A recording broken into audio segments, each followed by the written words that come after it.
There's new information about a common heart condition that affects 2.7 million Americans. Atrial fibrillation, or AFib, is described as an abnormal heart rhythm. And here on Tips to keep your ticker in tip-top shape is Dr. Timothy Woods. Good morning. Thank you so much for joining us today. Thank you for having me. So why are patients with AFib at a greater risk for stroke than those without AFib? Atrial fibrillation, or an irregular heart rate, is basically when the heart beats irregularly, just like it sounds. Unfortunately, during that, the heart can develop clots that can be sent to the brain. If a clot goes to the brain, they're at a higher risk of developing a stroke. And we know that patients with atrial fibrillation are up to a 5 times greater risk of developing stroke. And why is anticoagulation treatment important for people living with AFib? I mean, how does anticoagulation treatment work? What we're doing is we're trying to make the blood thinner. That's what anticoagulation therapy is. We're making it thinner so you don't develop that clot, because that clot can proceed to a stroke, as we just mentioned. So the hallmark of treatment is to be on a blood thinner that will allow you to continue your life as normal. When might a reversal agent for an anticoagulant be needed?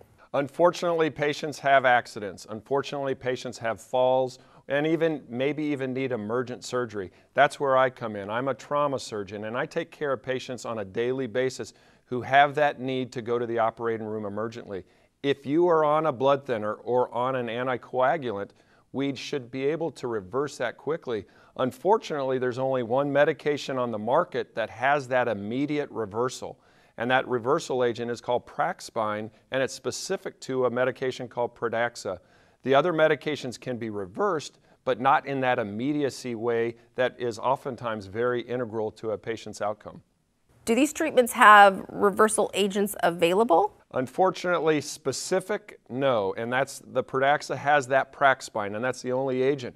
The other ones, as kind of mentioned, have a way to be reversed, but it's much less specific and it takes time. Oftentimes, time is outcome, time is life.